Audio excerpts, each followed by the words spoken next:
और सीधे सवाल होंगे आपसे और हम उम्मीद करेंगे कि सीधे जवाब आपसे मिलेंगे। हमने जब सवाल मंगाए थे तो उसमें से एक सवाल रिपीट हो रहा था सभी लोगों से। आप दोनों से पूछा जाए कि राहुल या मोदी। देखिए, ये सवाल ही गलत है। पहली बात तो ये, लोगों की इच्छा है तो मैंने वो पूछ लिया सर। नहीं, ये सवाल गलत है सर। मैं आपसे आग्रह पूर्वक ये बात कहता हूँ, टीवी और स्टूडियो में हम 4 लोग बैठ करके राहुल की मोदी नहीं तय करेंगे। अरे लोकतंत्र कोई WWF का मैच नहीं है, ऐसा थोड़ी होता है। ये देश के नेता हैं, हमारे पिताजी नहीं हैं। संबित पात्रा बोल दिए थे देश के पिताजी हैं, लेकिन हम नहीं बोलते हैं। माँ बाप को आप नहीं बदल सकते हैं, नेता को तो आप हर 5 साल में बदल देंगे। ऐसा हम लोगों को क्यों एहसास कराया जा रहा है जैसे कि और कोई विकल्प ही देश में नहीं बचा है।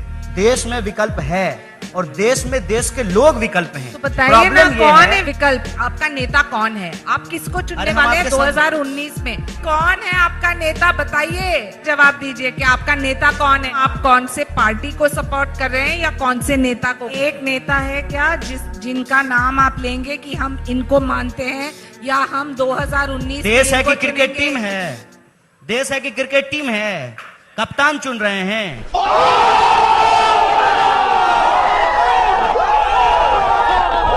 लोकतंत्र के अंदर संसदीय प्रणाली की व्यवस्था की गई है। हम अपने संसदीय क्षेत्र में अपने सांसद का चुनाव करते हैं और हमारे सांसद जब चुन करके जाते हैं तो वो अपने संसद दल का नेता का चुनाव करते हैं और वो जो नेता होते हैं वही देश के प्रधानमंत्री बनते हैं। हम अपने देश में प्रधानमंत्री तो नहीं चुनते हैं। मैं उम्मीद करता हूं कि आप देश की सबसे बड़ी पार्टी के स्पोक्स पर्सन हैं, आपको ये बात पता होगी, है कि नहीं है? बेगूसराय में हम मोदी जी के लिए वोट नहीं करेंगे, वहां पे जिस पार्टी का उम्मीदवार होगा उसी को वोट करेंगे ना। ऐसा तो नहीं है कि 545 सीट पे मोदी जी अकेले चुनाव लड़ेंगे। आप प्रोसीजर से देश और लोकतंत्र प्रधानमंत्री को नकार रहे हैं तो आपके मन में कोई तो होगा। और आप 545 सांसद को नकार रहे हैं।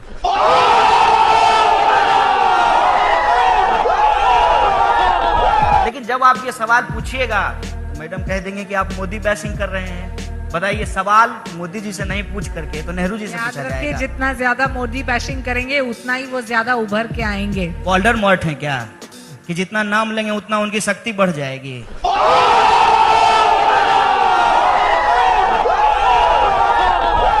Fake it till you make it means आप झूठ पे झूठ बोलेंगे मोदी जी के बारे में, लेकिन जनता ही एक खरीद नहीं से बड़ा झूठ कौन बोल सकता है? मैडम, एक बात आपको बता देते हैं, सामने से मोदी जी आ रहे हो और इधर से झूठ जा रहा हो, झूठ रास्ता बदल लेगा। मोदी जी सीनियर हैं, उनको देख करके स्टैंडिंग ओवेशन देगा, खड़ा हो जाएगा। अब तो सफेद झूठ के सामने कई बार लगता है कि मोदी झूठ ज्यादा पावरफुल है।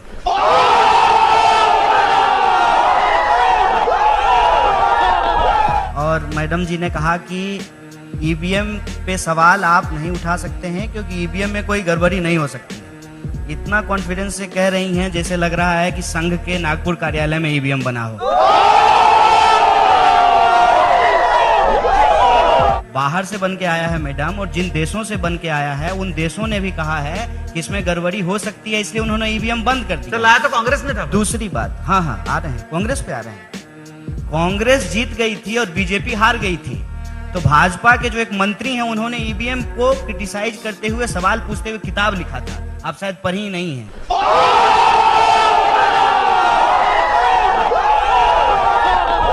कि अब ईवीएम का मतलब इलेक्ट्रॉनिक वोटिंग मशीन नहीं, बल्कि इसका मतलब हो चुका है एवरी वोट मोदी। और राष्ट्रवाद के नाम पे इस देश में राष्ट्रीय स्वयंसेवक के नाम पे रिलायंस सेवा संघ चला रहे हैं। अगर हम करें तो करें क्या, बोले तो बोले क्या? वाह मोदी जी वाह, वाह वाह वाह मोदी जी वाह टी-शर्ट पे लिख के आए, आप क्या चाहते हैं आप?